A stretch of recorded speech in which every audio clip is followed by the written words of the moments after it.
the throbbing sound of V8 horsepower returns to Seven Motorsport as we visit Melbourne's Calder Park Thunderdome for the NASCAR and AUSCAR Moomba Nationals. While the origins of this sport date back to Daytona in the Carolinas, Australia's entry has been both spectacular and successful, due in no small part to the traditional rivalry between Ford and Holden. This afternoon, the great V8 warfare continues.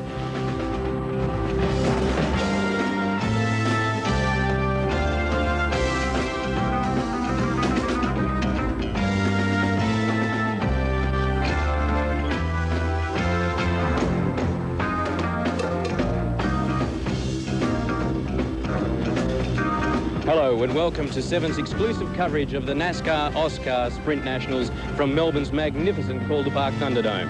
A good crowd gathered here to see some fantastic motor racing action in the NASCARs. Allan Grice going for back-to-back victories here at the Thunderdome, and of course the feature race of the day, the Moomba Cup in the AUSCARs, the Holdens going up against the Fords. It's a foggy day at the moment, but the Bureau has promised that will clear to a warm, sticky day with a maximum temperature of 27 degrees and the chance of a late thunderstorm. I certainly hope it doesn't rain because I'm looking forward to that Holden battle against the Fords. With more from that, Mike Raymond and Neil CROMPTON.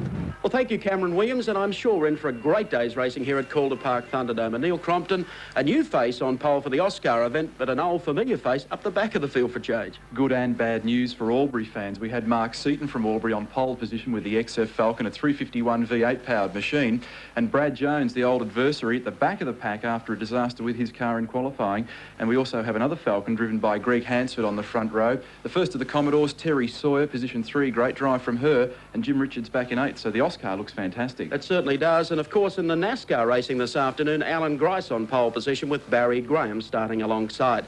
We've got a full 90 minutes of action coming your way. We'll take a break and then up with heat number 1 of the AUSCARs over 25 laps.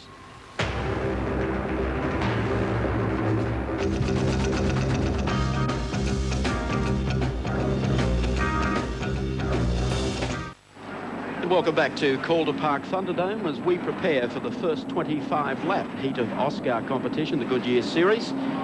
It sees a new face on pole position, as we mentioned earlier with Neil CROMPTON. Mark Seaton in the Ford. A very strong performer at the last AUSCAR outing here at Calder Park Thunderdome. Let's take a look at the way the field lines up today for the top 10. Mark Seaton on pole with a 32.091. Out of position number 2 is Greg Hansford of Queensland. Great performance that. From 3, the girl to watch in the field, 05, TERRI Sawyer. From 4 is 38, Mike Oliver, a regular winner here. From 5.25, Terry Wyhoon. From position number 6 is Greg East in the Toledo Tools Commodore. From 7 is car 7, Kim Jane in the Ford. From 8, car number 1, the man who leads the Australian Touring Car Series, Jimmy Richards in the Ford. From 9 is Steve Harrington, the last start winner here. And rounding out the 10, car number 2, Wayne Mankin in a Commodore. And at the back of the field, as we've mentioned, Brad Jones, the man who leads the Goodyear AUSCAR Series, but who crashed yesterday in practice, has no time against him.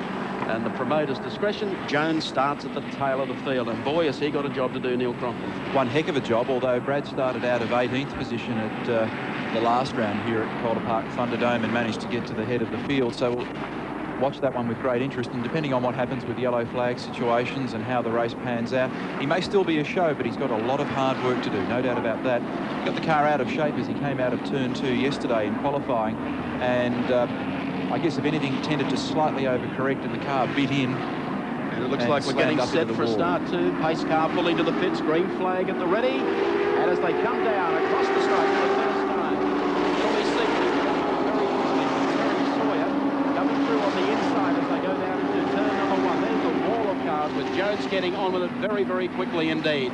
It'll be Seaton in the Ford to lead them out of turn number 2 onto the back straight for the first time. TERRI Sawyer moves up very, very quickly indeed, and also Mike Oliver coming up in company with Greg East, heading up to the top end now, and boy, is that Ford running away with it. This is the XF Falcon 351 cubic inch V8, as distinct from the 302 V8 powered EA series Falcons, which are back in the factory by guys like Jim Richards in car number 1. Mark Seaton doing a fantastic job, driver out of Albury. This is a very, very fine performance from Mark and his team. Had a big crash here last time, as you may recall, very early in the race, and did a substantial amount of damage to the car. They've rebuilt it. They've run in Adelaide since then. with quite some success, and now today starts from pole and leads this race as they come back in front of the crowd, the front of the tri-oval. Down through the tri-oval, and here is your leader, Mark Seaton. TERRI Sawyer getting a little closer this time, and there's a great scrap developing for third place as they head down to turn number 1. That's Mike Oliver just holding third, but right behind him is Queenslander Greg Hansford. Such a strong performer in the opening round of the Shell Ultra Touring Car Series in Amaru Park a week back, and he's up there keeping plenty of pressure at this stage on Mike Oliver for third place. Greg East is the next one to come through on the inside, and looking for Jimmy Richards, also making a bold move here as we look back through the pack. Peter McKay also well positioned after starting about midfield. Oh, gee, Mark Seaton just continues to pull away. Greg Hansford doing well. Hansford running a 3-speed box in that car, and he said yesterday that he felt as the yellow flag comes out. I think we've had a car spin actually on the approach to the tri-oval down near the concrete wall and stall the machine. Now he started the car. Car number 58 moving out of harm's way, and that of course is David Weatherhead. Pace car brings the field around, ready to pull towards the pit area, and we should have a restart this time around. Still Mark Seaton, TERRI Sawyer sitting right on the bumper. And then of course back in the field, Brad Jones up to position 22, already past 5 or 6 cars. The green flag comes out. We go back to racing, and it's Mark Seaton who leads away from TERRI Sawyer. Great move here on the outside, just back behind them by Greg East and the Toledo Tools Commodore, the black car. He's trying to round at this stage as they move onto the back straight Greg Hansford. There's TERRI Sawyer closing on the race leader Mark Seaton as they work the back straight. We're about 5, heading almost 6 laps into the race, and Greg East, the big mover on the outside, and Jimmy Richards coming up right behind this group as they swing back towards the tri-oval again. There's our race leader. Just watching these two clearing away slightly, I think the man to watch is still going to be Jim Richards, as you suggested, Mike. Yesterday wasn't too concerned about the qualifying form of the car. There it is in the middle of that pack, the blue and yellow Bob Jane T-Mart's EA Ford Falcon. He's right in behind Greg Hansford at the moment, and Jim felt that the car was going to be very consistent in its race trim, although the 302 cubic inch Ford gives away some straight line speed to the car in front of it. And Hansford doing an excellent job as well. I think this is about his 3rd run in AUSCAR. Tremendous drive last weekend at Amaru Park for the opening round of the Shell Ultra Touring Car Championship in the Allan Moffat ANZ Ford. So Hansford getting a lot of miles up at the moment. Jimmy Richards started out of position number 8. Up there running in 5th spot at the moment as they come off turn number 2. Looks for the inside on Hansford as they come down the back straight, and right behind him it's Kim Jane, who's also starting to make up a lot of ground as he comes up on the inside. There's Jimmy Richards going through on the inside of Greg Hansford. That will now moving to 4th in the pack as TERRI Sawyer continues to keep pressure on Mark Seaton for the race lead. And here they are going across the strike. Keep an eye on TERRI Sawyer. She now switches back to the inside to try and nip Seaton on the inside as they go into turn number 1. Look how close they are, almost a rub there of fenders. Well positioned for the run down the back straight now, TERRI Sawyer. We've got 4 Fords in the top 6, and here comes Greg East with a great burst of speed in 3rd position at the moment. Looked very quick down the back straight, lost a little bit of turn. They lost a little bit of speed into the turn, I should say. And that car sliding around a fair bit in the tail at the moment. TERRI's car looking a little bit better. Terrific shot there of the speed of these cars, averaging about 200 kilometres per hour. And there goes TERRI Sawyer through to the lead as they go down through turn 1. Mark Seaton left the gate well and truly open, was forced out wide, and now a Holden leads this race for the first time. Well, Seaton has to get off the noise though, dipped down at the front of the car, ran out of room that time, went to go left around the outside of Sawyer, and that's given Greg East the boost or the leg up that he needed. So TERRI Sawyer the leader from Greg East in 3rd place, Mark Seaton, Jim Richards in 4th, Greg Hansford in 5th. Across the line again, TERRI Sawyer in the .05 Bob Jane T-Mart's Commodore. Greg East for Toledo Tools running there in 2nd spot, getting a little closer. And Jimmy Richards, the man we're all keeping an eye on, running back in 4th place at the moment behind our pole sitter, Mark Seaton. Back in the pack, Greg Hansford has felt the pressure as Kim Jane, and he engaged in a battle for 5th spot as once again they come through the very steep banking here and back across the start-finishing line. We've already mentioned Brad Jones, the man who should have probably had pole for this race or started somewhere up around the front row. There's Brad, car number 8, the Toledo. Sorry, Brad up to 19th now in the Cooper Tools Commodore. Carrying our our race cam. There's some great shots from him, and talk to Brad a little later in the day in the second heat, which is over 55 laps. This is the sprint race, though, and Brad desperate to try and get some points up. Doing a great job from the back of the field. Lap 13 of 25, and that was the spot where Jones ran amok yesterday and put a pretty nasty scar down the entire left-hand side of the car. But the car seems pretty well balanced again now, and yesterday they got about 4 or 5 laps in very late in the afternoon after the rebuild, and it was still turning out fine speed. He's moving through the pack, 19th at last count, and still moving up, but giving away about a third of a lap to the race leader TERRI SAWYER, who's under threat at the moment from Greg East. East pokes the nose up on the inside. Now he's got an opportunity here, Greg, to either just sit in behind TERRI SAWYER, get a bit of a free run in the draft, but he can't sit there too long because Jimmy Richards is coming out of the pack, still running in 4th place behind Mark Seaton. I think he's got the lead. No. Once again through turn number 2 and now onto the back straight, Greg East.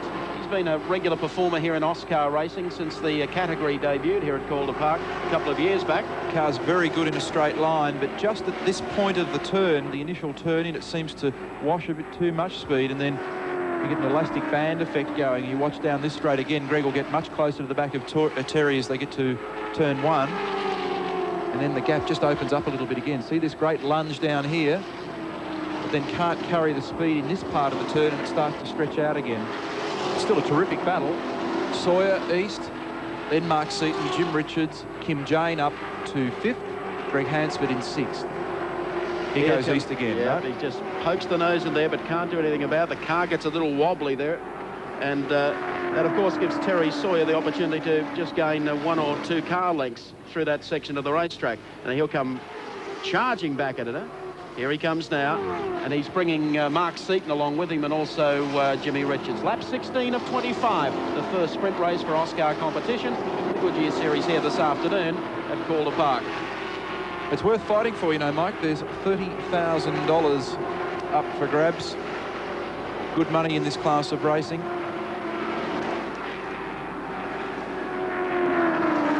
Brad Jones, the man that leads the Goodyear AUSCAR Series quite handsomely at present, and look at Greg East this time. I think finally he's got into the right position and puts the VN Commodore in the lead as car 58 gets in strife once more. That's the 2nd time today. David Weatherhead, yes, he's weathering the storm out there and having not the best day. TERRI SAWYER losing 2nd place now to Mark Seaton. So a bad lap for TERRI SAWYER, tangled up in traffic. Greg East extending the lead. Jim Richards still in 4th. Then Kim Jane, followed by Greg Hansford. It is a fascinating dice up here for the minors. There's Greg East going through. Mark Seaton regains 2nd spot, as Neil said, and TERRI SAWYER falling back into the hands now of Jim Richards in the EA Falcon. And East really has skipped away as he moves down the back straight. Jimmy Richards and TERRI SAWYER, who of course won the first ever AUSCAR race here at Calder Park Thunderdome. She had a little dabble last year in the Toyota Search for a Star competition, did very well, but I think this is really her forte, and she can really run with the best of them here.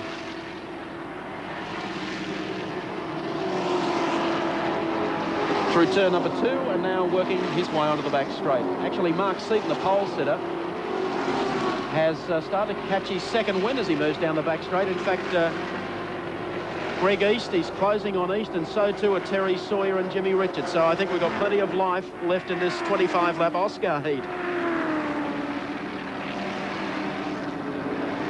Brad Jones still in 19th for those that are plotting the progress of the series leader. And the 2 Bob Jane-backed cars in 3rd and 4th are having a terrific scrap now. That's TERRI SAWYER and Jim Richards. And this is the leading combo, Mark Seaton and Greg East. And Seaton, as you said, really getting a 2nd win here. Car closing right up now as they go to turn 3. Getting down to the business end of the arrangement with about 4 or so laps to go. Jim Richards coming up for the big challenge for 3rd position here at the moment as well, and I think has made that move quite good and pulled it off. TERRI drops back to 4th, the 2 of them side by side, but this plumbing through traffic is an interesting thing, and that's, I think, why we're seeing this gap vary a lot between Greg East and Mark Seaton, depending on who gets the break. and how they position their car, it's having an effect for sure. There's our race leader, Greg East, running strongly in the 99 car. Mark Seaton, who dropped back, I think, as far as 4th, has come back very, very strong in the last couple of laps of this race. Jimmy Richards still sits in 3rd in the Bob Jane T-Mart's car, and right behind him, of course, is TERRI Sawyer. Little sideways getting off turn 2 onto the back straight, and this is where horsepower comes into play. Greg East manages to get away a little from Mark Seaton. We'll see the white flag coming up with 1 to go very shortly. Down through the tri-oval. And it's Greg East, Mark Seaton, and of course Jimmy Richards. There's Peter McKay, well-known Sydney journalist and also racer, the number 6 car, having his first run here at AUSCAR competition, as once again Seaton down the inside. Now, whether or not East can carry here on the outside, doesn't look that way. Gee, that was a good move. He's timed this one.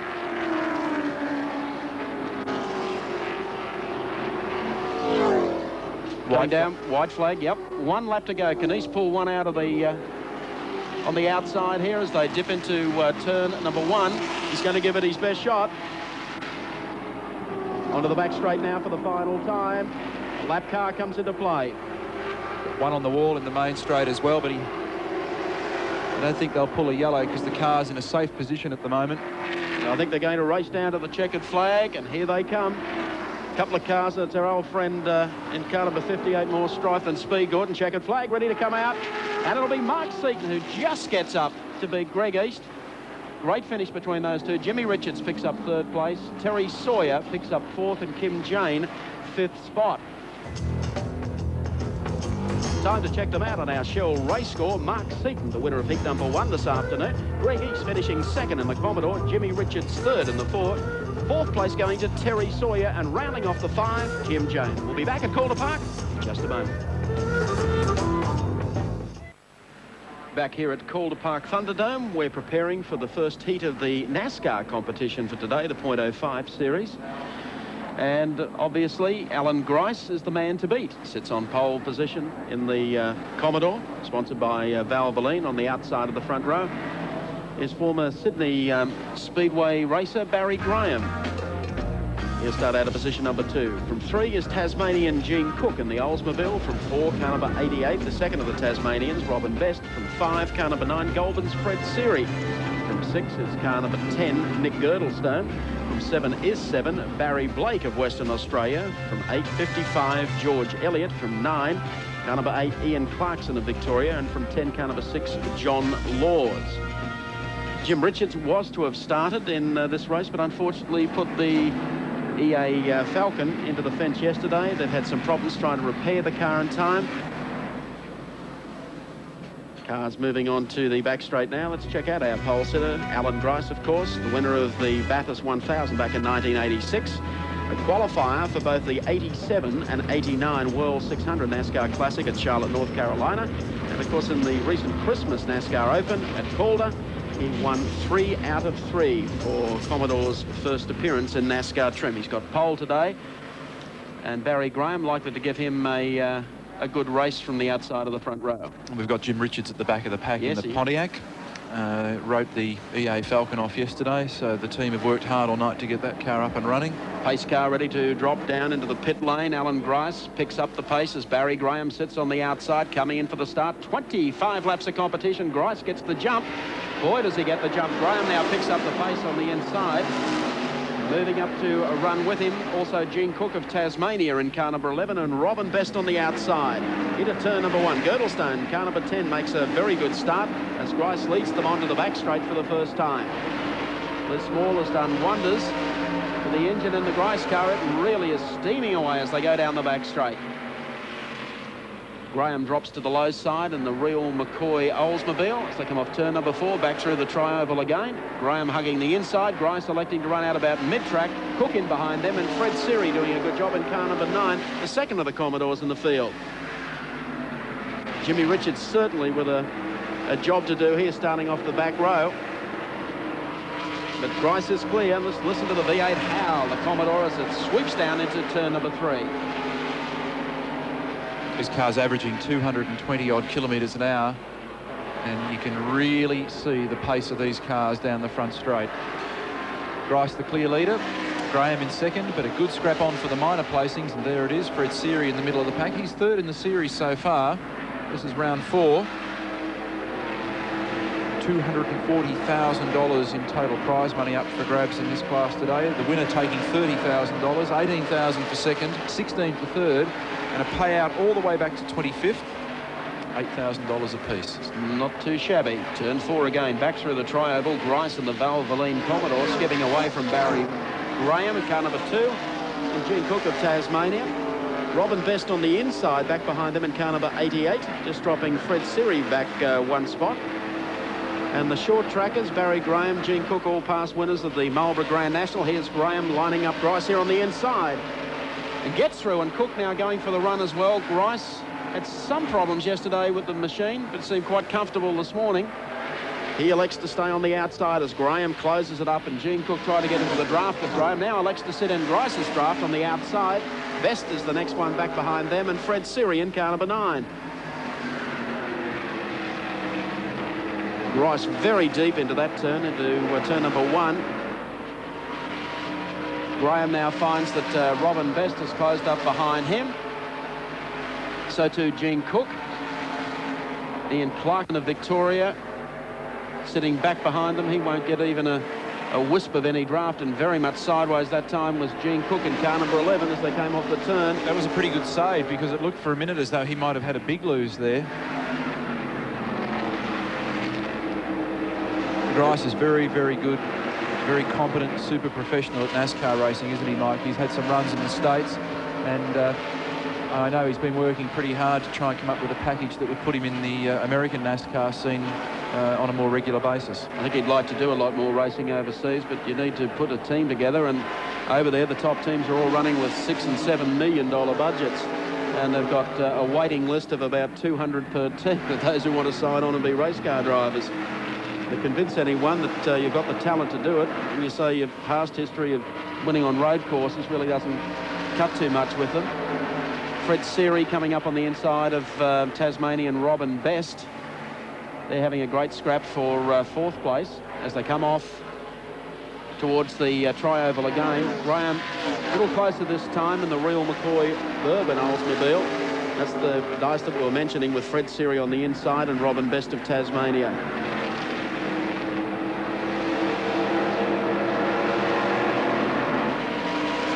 They really do make a racket here. I think the Sydney State Pollution boys have a field day down here, because the cars are running in the same NASCAR trim, and that means very little in the way of silencers. That is very obvious. But the fans love it, and Grice leads them across the strike with Graham in hot pursuit.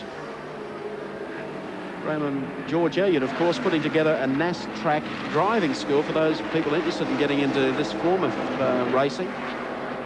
And they've already had one school down here involving about 150 people. And the second school takes place this weekend. So obviously there's a lot of people ready to dip their toe into NASCAR racing. There's Jim Richards coming up through the pack. And he's back in about 9th at the moment, I think. It's going to be pretty hard for Jim 10th to break clear of that. He's behind Girdlestone, Barry Blake, and the Sheraton Hotel entry. As we pick up on the leaders heading down into turn number 2. Jimmy Richards, not the best weekend for Jim, as we mentioned. Some problems yesterday with the EA Falcon, putting that into the wall as something snapped, and took him for a pretty wild ride. Lap 10 of 25, Alan Grice the leader from Barry Graham. Then Robin Best, Fred Seary, Gene Cook the next man. Graham just sits there, unspectacular but very, very fast. Trying to stay in Grice's draft. The man who's a little uncomfortable at this stage, I think, would be Gene Cook, because the other two seem to be handling a little better than Gene Cook. As Alan Grice said earlier today in an interview with Bruce McAvaney on Sports World, that You need everything to be 99% right in a NASCAR. 95%'s okay in a tourer, but in these things they are just awful unless you've got the car doing everything that it should be doing and 90% spot on.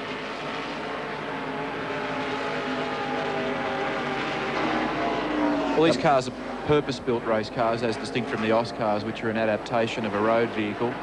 So it's a space frame, tubular construction and a very lightweight body. And when you lift the bodies off these, you can see a very dedicated race car underneath that has specialist equipment, specialist settings, and so you work in a very small bracket of performance where you make a change and it has a dramatic effect on the car. Barry Graham, Australian Speedway team captain, 76 through 86, winner of the Grand National in Sydney in 85, and he ran 6th in the Series 1000 in 85. He's in the Oldsmobile today and doing a tremendous job. Barry has all put together a two-car team, the Real McCoy urban team of two cars, one for himself and one for George Elliott. He brought out American Rodney Combs to run the December race here at Calder. Combs couldn't come back to run this weekend because he's tied up with the Winston Cup Series in the States. He plans on being back, and they'll have a three-car team running here a little later in the year. Gene Cook sitting right in behind Barry Graham. Richards, incidentally, up to 7th position. No doubt about the way that man charges. A talented guy. There's Alan Grice, the Valvoline Commodore, stretching it out, going down the back straight. A unique motor car, the only one of its type in the world, and Calder Park Thunderdome people, the first organisation outside the United States to commission and build a car other than one of the American General Motors or Ford products that run in NASCAR racing. And it's Bob Jane's intention to ultimately take the VN Series Commodore and the EA Series Falcons to the US and pit them against the very best. They certainly have attracted a lot of interest in the United States, and the other word filtering through from overseas is that Japan is very likely to go with a NASCAR-style speedway circuit within the next 18 months. With some of the manufacturers there that are better known for their turbocharged machinery want to get involved with the construction of V8 engines to be part of that. That's quite exciting. That'll expand the horizons of NASCAR. I have no doubt that their ultimate intention is to take those same vehicles into the US scene. When you look at the size of the American motor vehicle market and the size of the market that the Japanese companies hold of that market, it's a pretty important marketing tool for them. Across the line, Alan Grice in the Valvoline Commodore leads from Barry Graham in the Real McCoy Oldsmobile, and then Tasmanian Gene Cook, who's been doing a great job here, still sitting in behind Graham, running in third. They've opened up a huge gap over the rest of the field. Jeff Munday, who was, I think, about the 11th fastest qualifier, having a lap put on him by Fred Sirius. They go down the back straight, and Siri now consolidating 4th place, just clear of George Elliott and Robin Best of Tasmania. I think Graham might have his hands full here with Gene Cook of Tasmania, who has really started to put the pressure on Barry.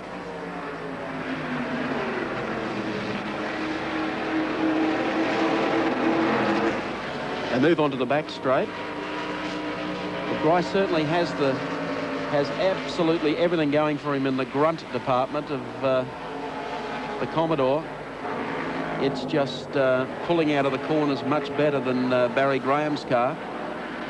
Of course, Allan brought over Bob Rahilly from the Raymond team in December, who brought a Super Trick engine with him, and there wasn't anything that could sit with that combination, and helped Les Small step the car up, and both Small and Grice have done a great job with it.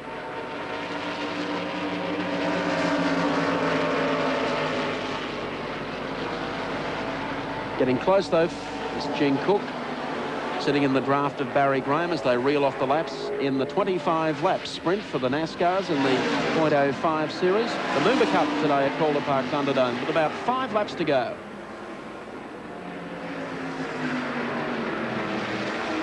Gene Cook comes from Launceston, very well-known short-track racer. Won 3, I believe, of the Marlborough Grand Nationals up in Sydney on the pavement. And always wanted to get involved, and has been able to through another Tasmanian in Winston Badcock, who have supplied him with this car. So they're doing very, very well. Jimmy Richards still holding that position of 7, and he's got a very big gap to make up on Gene Cook, and I don't think he'll be able to do that before the checkered flag comes out. But the important thing for Richards, more points, therefore more money, keeps him well and truly alive in the series, and this is round 4. So as you said earlier, the amount of money on offer is just quite incredible. Staggering. You know, to even finish last here today in the points, we guarantee you $8,000. And the winner, of course, is going to take home $30,000. A lot would say that is the real sort of money that should be involved. And Grice, of course, is a professional. And Allan's the highest earner so far in the series with $30,000 won. He's down in 15th place in the points, so this will help to bump his points along. He's got 175. The series leader is Barry Graham with 2 laps to go. And Barry's got 490 points. Robin Best with 470. Fred Seary, 455. Jim Richards has a problem halfway down the back straight after his fine charge through the field in 7th. He might be able to get it to struggle around and at least get some points, but no, I think he's headed for the pits. We should get the white flag out next time around as they come off turn number 4 and head down through the tri-oval. 1 lap to go in the 25-lap sprint, and Allan Grice in the Valvoline Commodore leads from Barry Graham in the real McCoy Bourbon Oldsmobile, and sitting right behind those two, Tasmania's Gene Cook in car number 88. Now, Jim stayed out there wisely because he'll get points and he'll get money. If he pulls in, he gets nothing. Down the back straight for the final time. Best closes up behind Graham, and Graham has not dropped out of the slipstream of Allan Grice. Last corner coming up, 4th turn, down through the tri-oval, and the checkered flag about to wave as Graham snicks down the inside, but just couldn't pull it off. Allan Grice will get the win over Sydney's Barry Graham and Tasmanian Gene Cook. 4th place will go to Fred Seary of Goulburn, and 5th place to George Elliott in the second of the McCoy Bourbon cars. But a great start to the series from Allan Grice, who plans to go to the United States a little later this season and campaign one of the VN Commodores in the Winston Cup Series. Solid performance there from Barry Graham and also from Gene Cook of Tasmania. Might be time to check them out on our race score to confirm the top 5 for you, courtesy of Toyota. Allan Grice, the race winner. 2nd place going to Barry Graham. 3rd to Robin Best of Tasmania. 4th to Fred Seary of Goulburn, and rounding out the 5, Sydney's George Elliott.